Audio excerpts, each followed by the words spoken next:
তোমার ইচ্ছা না থাকলেও আমি তোমার জীবনে থাকবো, সেটা তোমার ভালো লাগুক আর নাই লাগুক। আজব মহিলা তো, মাথায় কি সমস্যা আছে নাকি? এক কথা একবার বললে বুঝেন না? প্রথমত, আমি মহিলা না, আমি মেয়ে। দ্বিতীয়ত, আমার মাথায় কোনো সমস্যা নেই। আর তৃতীয়ত, আমি এক কথা একবার বললেই বুঝি। কিন্তু আমি যে তোমার সাথে আজকে তোমার বাসায় যাব এটা নিশ্চিত, এবং এটা তুমি তোমার মাথায় ভালোভাবে সেট করে নাও। জোর করে সবকিছু হয় না। জোর কোথায় করলাম? আমি তো আমার ইচ্ছেটা তোমায় জানালাম। আপনার সাথে কথা বলার বিন্দুমাত্র আগ্রহ আমার নেই। কথাটা বলে রাশমিক হাত দিয়ে ইশারা করে ওখানে উপস্থিত সবাইকে গাড়িতে উঠতে বলল এবং নিজেও ওর গাড়ির দিকে হাঁটা আরম্ভ করলো। রাশমিকের পিছনে আবির আর তাপসিরও গুটি গুটি পায়ে হেঁটে চলেছে। গাড়িতে উঠে রাশমিক ড্রাইভারকে গাড়ি স্টার্ট দিতে বললে ওই মেয়েটি গিয়ে রাশমিকের গাড়িতে উঠে ওর পাশে বসে পড়ল। রাশমিক মেয়েটির থেকে কিছুটা দূরে সরে বসলো এবং বলল, আপনি আমার গাড়িতে কেন উঠেছেন? তোমার সাথে যাব বলে। দেখুন, মেজাজ খারাপ করবেন না তো। গাড়ি থেকে নেমে নিজের গাড়িতে গিয়ে উঠুন, যান। আমি তো এই গাড়িতেই যাব, পারলে আটকে দেখাও। ড্রাইভার, গাড়ি স্টার্ট দাও। মেয়েটির কথা শুনে ড্রাইভার গাড়ি স্টার্ট দিল এবং যাত্রা শুরু করলো ঢাকার উদ্দেশ্যে। রাশমিক মেয়েটির সাথে আর কোনো কথা না বাড়িয়ে বাহিরের দিকে তাকিয়ে চুপচাপ বসে রইল। কিছুক্ষণ পর মেয়েটি রাশমিককে হাত দিয়ে খোঁচাতে শুরু করলো। মেয়েটির কর্মকাণ্ডে রাশমিক কিছুটা বিরক্ত হয়ে বলল, আজব তো, কি শুরু করেছেন? না, আসলে একটা প্রশ্ন ছিল। আপনার কোনো প্রশ্নের উত্তর দিতে আমি বাধ্য নই, আর আমার কোনো আগ্রহ নেই। তাহলে তাপসির আর আবিরের সাথেই কথা বলি। যা খুশি করেন, যত সব। রাশমিকের কথা শুনে মেয়েটি মনে মনে বলে উঠল, করবো তো অবশ্যই, আর এমন কিছু করব যেটা তুমি কল্পনাও করতে পারবে না। তোমার জীবন নামক পাখিটাকে আমি মুক্ত করে আকাশে উড়িয়ে দেব। তবে চিন্তা করো না, এর জন্য বেশি সময় অপেক্ষা করতে হবে না তোমাকে। কথাগুলো ভাবতে ভাবতে মেয়েটির মুখে একটা মুচকি হাসির রেখা ফুটে উঠল। নিজের হাসিটাকে সংযত করে মেয়েটি নিজের মাথাটা ঘুরিয়ে আবির আর তাপসিরের দিকে তাকালো ও তাপসিরকে উদ্দেশ্য করে বলল, এই সমস্ত প্ল্যান রাশমিকের ছিল, তাই না? মেয়েটির কথার জবাবে তাপসির হ্যাঁ সূচক মাথা নাড়ালো। তাপসিরের কর্মকাণ্ডে মেয়েটি কিছুটা ক্ষুব্ধ হয়ে বলল, মুখ দিয়ে আওয়াজ বের হয় না? বাক প্রতিবন্ধী হয়ে গেছো নাকি? তাপসির মেয়েটির দিকে কিছুক্ষণ অবাক দৃষ্টিতে তাকিয়ে থেকে বলল, আজব তো, বাক প্রতিবন্ধী হতে যাব কেন? তাহলে কথা বলো না কেন? বলতেছি না। আগে বলনি কেন? এমনি। এখন বলো। ওই ছেলেগুলোকে তো আমরা গুলি করেছিলাম, তাহলে ওরা বেঁচে গেল কিভাবে? বুলেট প্রুফ জ্যাকেট পরেছিল ওরা। বাহ, ভালো। তার মানে সবকিছু বেশ ঠান্ডা মাথায় প্ল্যান করা হয়েছে। জি ভাই, এমনই। কোনো কাজ করলে সেটা নিখুঁতভাবেই করে, কোনো জড়তা ভাইয়ের পছন্দ না। তার মানে বারান্দা দিয়ে আমাকে দেখা, সেটাও মিথ্যে ছিল। তাপসির কিছুটা কৌতূহলী হয়ে প্রশ্ন করলো, কিসের বারান্দা আর কে দেখেছিল? রাশমিকের রুমের বারান্দা। না, এই ব্যাপারে আমার কিছু জানা নেই। মেয়েটি রাশমিককে উদ্দেশ্য করে বলল। দুপুরবেলা বারান্দা দিয়ে তুমি আমাকে দেখেছিলে? রাশমিক মেয়েটির কথায় না সূচক মাথা নাড়ালো। তাহলে বলেছিলে কেন যে আমাকে দেখেছো? প্ল্যান ছিল। আমাকে নাকি নিজের জীবনের সাথে জড়াতে চাও না? তাহলে আমাকে নিজের সাথে আনার জন্য এত কিছু কেন করলে? রাশমিক মেয়েটির কথার কোনো জবাব না দিয়ে আবার নিশ্চুপভাবে গাড়ির জানালা দিয়ে বাহিরের দিকে নিজের দৃষ্টি স্থাপন করলো। আমি কিছু জিজ্ঞেস করেছি তোমাকে। রাশমিকের কোনো সাড়া শব্দ না পেয়ে মেয়েটিও আর কোনো কথা না বাড়িয়ে অন্যদিকে ঘুরে তাকালো। হঠাৎ আবির মেয়েটিকে উদ্দেশ্য করে বলে উঠল, আপু, তোমার নামটাই তো জানা হলো না এখনো। মেয়েটি আবিরের দিকে মুখ ঘুরিয়ে বলল, রাত্রি। সুন্দর নাম। ধন্যবাদ। আচ্ছা, আমাকে তোমার কেমন লাগে? মানে? মানে তোমাদের ভাবি হিসেবে আমি কেমন? আমাদের তো ভালোই লেগেছে, কিন্তু রাশমিকের দিকে তাকাতেই আবির নিজের কথা থামিয়ে দিল, কারণ রাশমিক ওর দিকে অগ্নি দৃষ্টিতে তাকিয়ে আছে। আবির আর কোনো কথা না বাড়িয়ে চুপচাপ মাথা নিচু করে বসে রইল। প্রায় 2 ঘন্টার যাত্রাপথ অতিক্রম করে গাড়ি এসে থামল রাশমিকের বাসার সামনে। রাশমিক কারোর সাথে কোনো কথা না বলে সোজা বাসার ভিতরে চলে গেল। রাত্রি আবির আর তাপসির গাড়ি থেকে নেমে পড়লে ড্রাইভার গাড়ি নিয়ে ওখান থেকে চলে গেল। আবির রাত্রিকে উদ্দেশ্য করে বলল, আপু, তোমার লোকেরা কই? তুমি বাসায় যাবে না? আমার বাসা তো এটাই, রাশমিকের সাথে থাকবো আজ থেকে। ভাই মানবে না। ও মানবে, ওর ঘাড়ও মানবে। Just wait and watch. Okay, hope for the best. এখন চলো ভিতরে যাওয়া যাক। চলো। অতপর ওরা 3 জন ভেতরে চলে গেল। অন্যদিকে রাশমিক ওর রুমে এসে ওয়াশরুমে চলে গেল ফ্রেশ হবার জন্য। ওয়াশরুম থেকে বেরিয়ে হাত মুখ মুছে বিছানায় নিজের গা এলিয়ে দিল। হঠাৎ রাশমিকের ফোনটা হালকা কেঁপে ওঠায় ও পকেট থেকে নিজের ফোনটা বের করে দেখে অপরিচিত একটা নাম্বার থেকে মেসেজ এসেছে। একটা অজানা চিন্তা আবার গ্রাস করতে থাকে রাশমিককে। এই নাম্বার কিভাবে কেউ জানতে পারে? প্রথমে রাত্রি, এখন আবার সকল ভাবনার অবসান ঘটিয়ে রাশমিক মেসেজটি ওপেন করে পড়তে আরম্ভ করলো। মেসেজটি ছিল, যাকে বিশ্বাস করছো সে ঠকাবে না তো? যাকে নিজের ঘরে নিয়ে এসছো সেই তোমাকে ঘরছাড়া করবে না তো? নিজের ছায়াটাই তোমার কাল হয়ে দাঁড়াবে না তো? দেখো মিস্টার জোকার কিং, তোমার অবস্থাটাও যেন দেখো দেখো মিস্টার জোকার কিং, তোমার অবস্থাটাও যেন তোমার ভাইয়ের মতো না হয়। মেসেজটি পড়ে রাশমিক শোয়া থেকে উঠে বসলো এবং মেসেজকৃত নাম্বারে সাথে সাথে কল দিল, কিন্তু নাম্বার বন্ধ। রাশমিকের মাথায় আবার নতুন করে চিন্তার উদ্ভব ঘটতে থাকে। ভাইয়ার ব্যাপারে জানে এমন কে হতে পারে? আমার অতীত তো কারো জানার কথা না, যে অতীতকে ভুলে যাওয়ার জন্য নিজের দেশ ছাড়লাম, আর আজ সেই অতীতই আমার পিছু নিল আবার। কি ভাবতেছো ভাই? রাশমিকের ধ্যান ভাঙল তাপসিরের গলার আওয়াজ শুনে। ও নিচের রুমের দরজার দিকে তাকিয়ে দেখে তাপসির দাঁড়িয়ে আছে। রাশমিক কিছুটা স্বাভাবিক হয়ে বলল, না কিছু না। তুই এখানে কি করিস? রাত অনেক হয়েছে, যা গিয়ে খাওয়া দাওয়া করে ঘুমিয়ে পড়। ভাই তুমি খাবে না? না, তোরা খেয়ে নে গিয়ে, আমার ইচ্ছা করতেছে না। রাতে না খেয়ে ঘুমাতে হয় না ভাই, অল্প কিছু খেয়ে নিবে আসো। এক কথা বারবার বলিস না, তোরা গিয়ে খেয়ে নে যা। আচ্ছা ভাই। কথাটা বলে তাফসির রাশমিকের রুম থেকে বেরিয়ে গেল। রাশমিক আবার বিছানায় নিজের গা এলিয়ে দিল। রাজ্যের ঘুম এসে জড়ো হয়েছে ওর চোখে। ধীরে ধীরে ও পা বাড়ালো ঘুমের জগতে। ঘড়িতে সময় রাত 3:23। রাশমিকের ঘুম ভেঙে গেল একটা গুলির আওয়াজ শুনে। ও ধপ করে উঠে বসলো শোয়া থেকে। গুলির আওয়াজটা এসেছে নিচতলা থেকে। বালিশের নিচ থেকে নিজের গানটা বের করে গুটি গুটি পায়ে রুম থেকে বেরিয়ে ওর ভাইয়ের রুমের সামনে চলে আসলো রাশমিক। রাশমিক স্তব্ধ হয়ে গেল ওর ভাইয়ের রুমের ভেতরের দিকে তাকিয়ে, কারণ রুম পুরো ফাঁকা, ভেতরে কেউ নেই। রাশমিকের ভয়ের পরিমাণটা যেন দ্বিগুণ হয়ে গেল।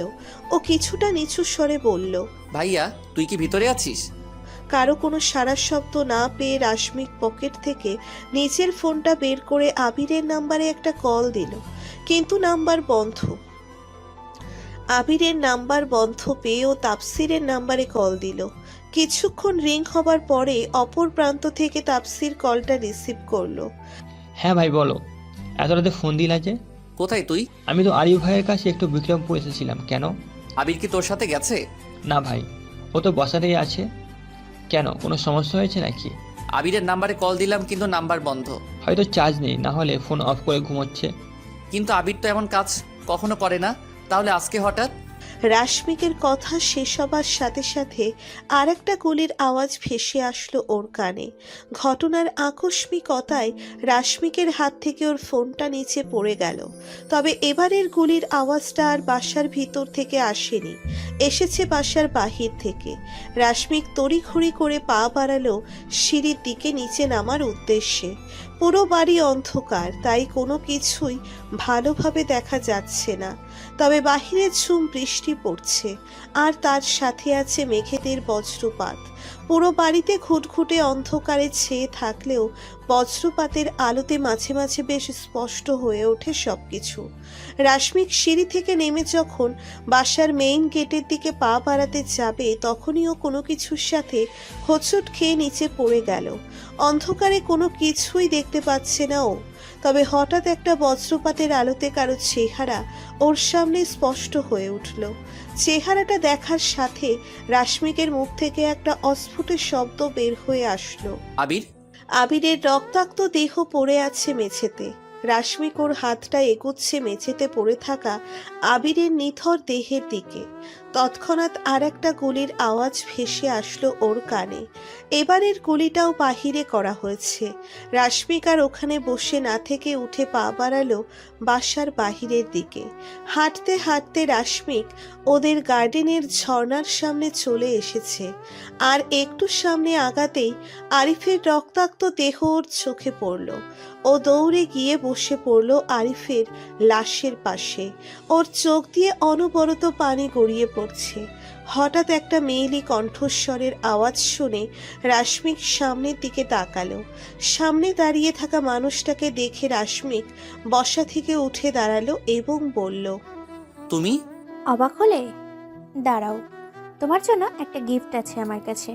রাশমিককে আর কিছু বলার সুযোগ না দিয়ে মেয়েটির হাতে থাকা গানটা ওর দিকে তাক করলো এবং সাথে সাথে একটা গুলি চালিয়ে দিল ওর বুকের ঠিক বাপাশে। রাশমিকের রক্তাক্ত নিথর দেহটা ধীরে ধীরে মাটিতে লুটিয়ে পড়ল। অন্ধকার নেমে আসছে ওর দু চোখে। হয়তো রাশমিকের যাত্রা এতটুকুই ছিল। হঠাৎ রাশমিকের ঘুম ভেঙে গেলে ও লাফ দিয়ে উঠে বসে শোয়া থেকে। ওর পুরো শরীর ঘেমে একাকার। চারিদিক বেশ আলোকিত, তার মানে সকাল হয়ে গেছে। রাশমিক হন্তদন্ত হয়ে বিছানা থেকে নেমে পাশের টেবিলে রাখা পানির বোতল থেকে কিছুটা পানি খেয়ে নিল। এখন কিছুটা স্বাভাবিক লাগছে ওর কাছে, তবে ঘামের পরিমাণটা সেই আগের মতোই আছে। পানির বোতলটা আবার টেবিলের উপরে রেখে ও পা বাড়ালো ভাবনার জগতে। সেই একই স্বপ্ন আবার? আবার সেই পিছুটান? এতদিন তো মুক্ত ছিলাম এই পিছুটান থেকে, তাহলে আবার কেন সেটা আমার চোখের সামনে ভেসে উঠছে? হঠাৎ কাঁধে কারো হাতের ছোঁয়া পেয়ে রাশমিক ঘুরে তাকিয়ে দেখে তাপসির দাঁড়িয়ে আছে। তাপসির ওর সামনে এসে দাঁড়ালো এবং বলল, কি হলো ভাই, তোমার এই অবস্থা কেন? পুরো শরীর তো ঘামে ভিজে গেছে। রাশমিক কিছুটা হতাশ হয়ে বলল, আবার সেই এক স্বপ্ন? মানে যে কারণে আমি এই দেশ ছাড়লাম, আজকে আবার সেই পুরনো স্মৃতি ভেসে উঠেছে চোখের সামনে। কিন্তু ভাই এতদিন তো কিছু বলনি, আজ হঠাৎ কি থেকে কি হয়ে গেল বুঝলাম না। রাতে একটা অপরিচিত নাম্বার থেকে মেসেজ এসেছিল, আর তারপরেই এই পুরনো স্মৃতি। আমি চাই না মনে করতে কোনো বিশ্বাসঘাতককে, চাই না বেঁচে থাকতে আর কোনো স্মৃতি নিয়ে। আমি বলতে চাই ওকে আর ওর সব স্মৃতিগুলো, যেগুলো আজও আমার কষ্টের কারণ হয়ে দাঁড়ায়। কিসের মেসেজ? পরে দেখিস, এখন কিছু ভালো লাগছে না। আচ্ছা ভাই, আমি বলি কি, তুমি প্রথম থেকে আবার সব কিছু শুরু করো রাত্রি আপুকে নিয়ে। তাফসির, কোনো বাজে কথা বলিস না। আমার পক্ষে কোনো মেয়েকে বিশ্বাস করা সম্ভব নয়। তাছাড়াও আমি ওর জায়গা কাউকে দিতে পারবো না। ভাই, যে তোমাকে ছেড়ে চলে গেছে তার জন্য কেন এমন করছো? ও আমাকে ছেড়ে চলে যায়নি, ওকে বাধ্য করা হয়েছিল। তাই যদি হয়ে থাকে তাহলে সে কেন তোমার কাছে ফিরে আসেনি? কেন আজও তার কোনো খোঁজ আমরা পাইনি? কেন সে আজ পর্যন্ত একটিবারও তোমার সাথে কোনো প্রকার যোগাযোগ করার চেষ্টা করেনি? হয়তো চেয়েছিল কিন্তু পারেনি। এই মিথ্যে আশা নিয়ে কতদিন থাকবে বলো? সে হয়তো তোমাকে ছাড়া অন্য কাউকে নিয়ে অনেক সুখী আছে। সে যদি পারে তাহলে তুমি কেনভাবে গুমড়ে গুমড়ে নিজেকে শেষ করে দিচ্ছ? তাফসির, তুই এখন যা, আমার এসব কথা বলতে বা শুনতে কোনোটা ইচ্ছে করতেছে না। কিন্তু ভাই, আমি তোকে যেতে বলেছি। আচ্ছা তুমি ফ্রেশ হয়ে নিচে আসো, নাস্তা করবে। তুই যা, আমি আসতেছি। রাশমিকের কথার কোনো জবাব না দিয়ে তাপসির ও রুম থেকে বেরিয়ে গেল। তাপসির চলে গেলে রাশমিক বসা থেকে দাঁড়িয়ে ওয়াশরুমে চলে গেল ফ্রেশ হবার জন্য। ওয়াশরুমে চলে গেলেও ওয়াশরুম থেকে বেরিয়ে হাত মুখ টাওয়াল দিয়ে মুছে ও নিচে চলে গেল নাস্তা করার জন্য। ও নিচে গিয়ে দেখে আবির, তাফসির আর রাত্রি খাবার টেবিলে বসে বেশ হেসে হেসে কথা বলছে একে অপরের সাথে। রাশমিক সেদিকে কোনো ভ্রুক্ষেপ না করে সোজা গিয়ে টেবিলে বসে পড়ল। রাশমিকের কর্মকাণ্ডে আবির কিছুটা অবাক হলেও প্রকাশ করল না। রাশমিক এসে টেবিলে বসলে দুজন শেফ এসে ওদের খাবার সার্ভ করে দেয়। ও কোনো কথা না বলে খাওয়া আরম্ভ করলো। রাশমিকের দেখা দেখি বাকিরাও খাওয়া শুরু করলো। খাওয়া দাওয়া শেষ হলে রাশমিক যখন টেবিল থেকে উঠে চলে যেতে নিবে তখন রাত্রির ডাকে ও আবার দাঁড়িয়ে পড়ল। ও রাত্রির দিকে তাকালে রাত্রি বলতে শুরু করলো, আজকে বিকেল 5টায় ড্রাগ ডিলিং আছে, রেডি থেকো। কোথায়? Green road. আচ্ছা। আর এভাবে দেবদাস হয়েছো কেন? রাত্রির কথার কোনো জবাব না দিয়ে রাশমিক নিজের রুমে চলে এলো। রুমে এসে ও বারান্দায় গিয়ে দাঁড়ালো। কিছু পুরনো স্মৃতি ওকে খুব ভাবাচ্ছে। তবে এই ভাবনা থেকে মুক্তি চাইও। তবে মুক্তি মিলবে কি, নাকি সেই পুরনো স্মৃতিগুলো ওকে তাড়া করে বেড়াবে আবার নতুন ভাবে? এখন সবকিছু না হয় সময়ের উপরেই ছেড়ে দেওয়া যাক। হঠাৎ রুমে কারো হাঁটার আওয়াজ পেয়ে রাশমিক পিছনে ঘুরে তাকালো। রাত্রি ওর রুমে এসে হেঁটে হেঁটে দেখছে আর প্রতিটা জিনিস বেশ ভালোভাবে পর্যবেক্ষণ করছে। রাশমিক বারান্দা থেকে রুমের ভিতরে গিয়ে রাত্রিকে উদ্দেশ্য করে বলল। আপনি এখানে কি করছেন? রাত্রি রাশমিকের দিকে তাকিয়ে বলল, কেন আসতে পারি না? না, কেন পারি না? আমার পছন্দ না তাই। সবকিছু যে তোমার পছন্দ মতো হবে তার তো কোনো মানে নেই, তাই না? এতদিন সবকিছু আমার পছন্দ মতো হয়ে এসেছে আর এরপরেও তাই হবে। না, হবে না। আর সবকিছু তোমার ইচ্ছে মতো কবে হয়েছে? না আগে হয়েছিল আর না পরে হবে। মানে? মানেটা তুমি আমার থেকে ভালো জানো। না, আমি জানি না।